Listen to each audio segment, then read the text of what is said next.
Hi, family. Let's talk GMB.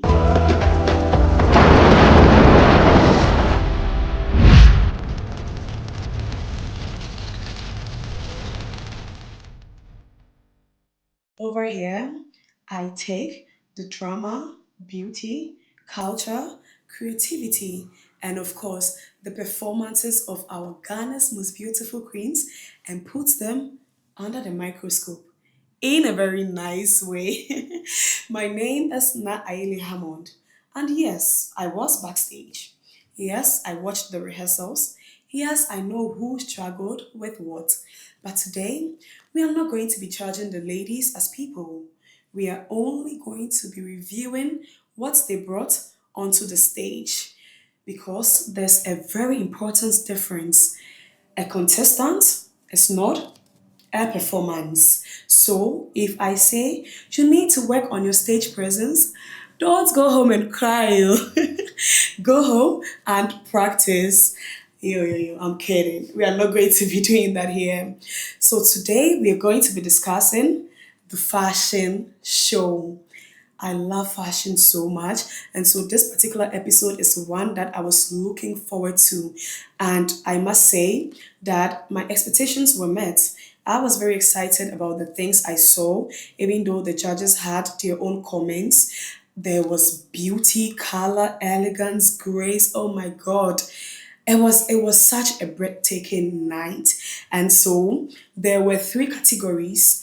We began with the smoke category, that's the fugu, of course, in relation to the whole National Fugu Day that the president spoke about. We also had the streets or casual wear, which blew my mind. And my very favorite one, the gown. It was oozing elegance, beauty, royalty.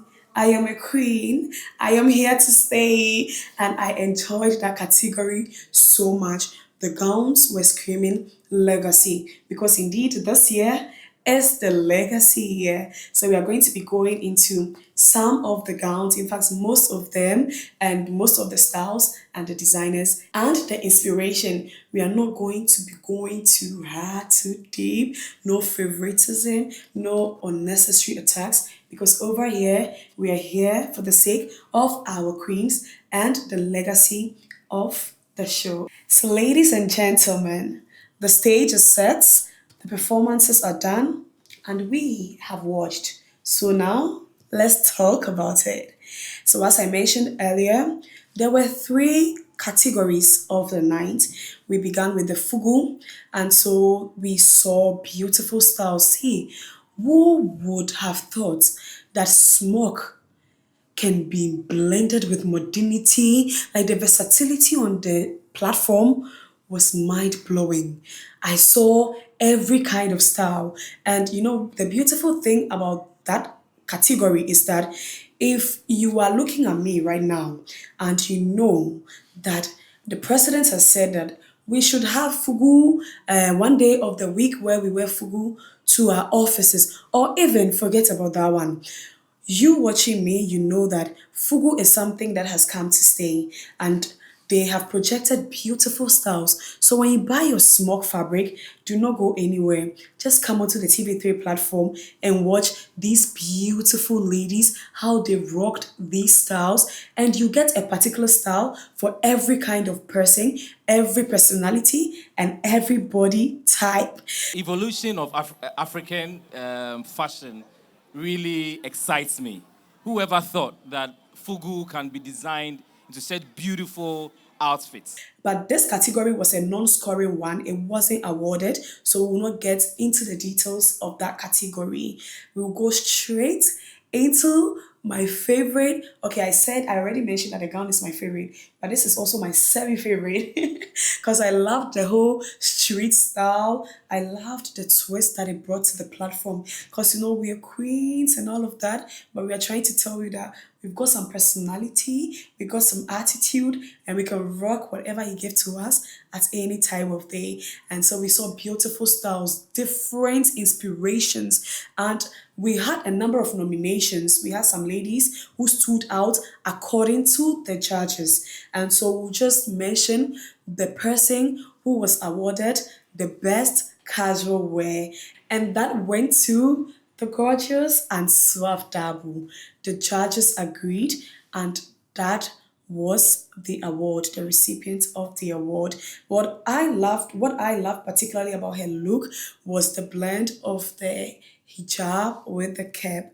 It gave a blend of religion and modernity, and I loved it. But yes, she stood out according to the judges. And so congratulations, Answaf Dabu. Now to the gown. A number of ladies received nominations because I think for this night, if you all realized, you can tell that it was quite difficult for the judges because for the first time on this platform, we've had like six nominated queens, which never happens. Mostly it's like three or two, but we had six. That should tell you that the designers went all out. They understood the legacy theme and they made it reflect on the platform. And so, for the gown category, the lady that was awarded best gown, according to the judges again, was Boatima, the beautiful Boatima from the OT region. She says it's called what? The OT region. So congratulations, Boatima. You did amazing. Now to the final category of the night, which is the most anticipated category, honestly, because we're saying it's a fashion show, and for 13 weeks of the competition, this is the only night where the ladies get to rock the runway. We get to see the models in them, and they showed us that if you see the confidence and the way they owned the stage, they were given, we are here to stay. We are the reason why you traveled to Osu, so you better allow us to shine. I loved how they embraced the elegance, beauty, attitude, personality. All these qualities shone on the stage. And so for the night, again, it was very tough amongst the judges. So we ended up having two awarded best models. And these queens are Ajim Boma representing the Upper East region.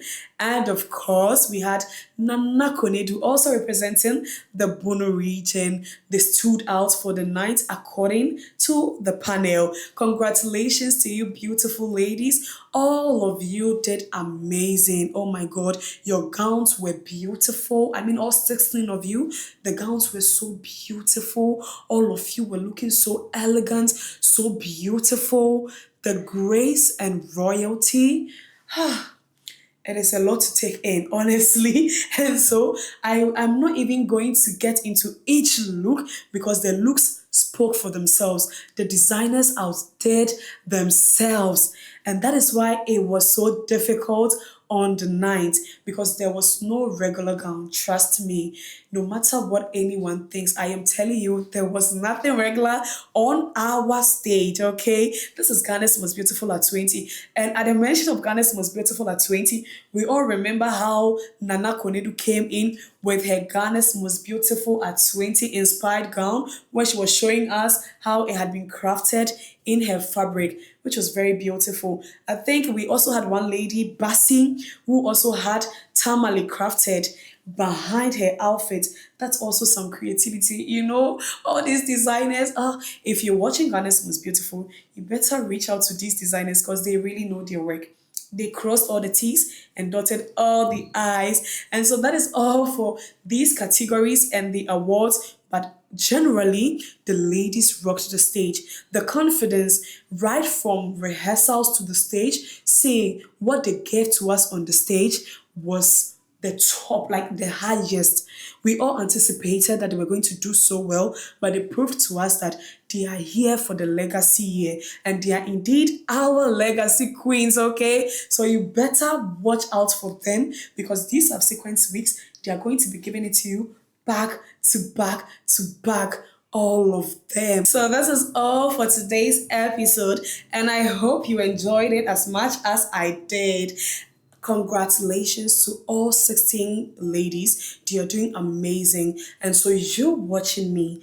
This is your cue to pick up your phones and vote for them because they're counting on your support. This coming Sunday, make sure you come in your numbers to CB3 Studio B and support your favorite, okay? This has been Let's Talk GMB with Na Ajale, the Queen. See you same time next week. Bye bye.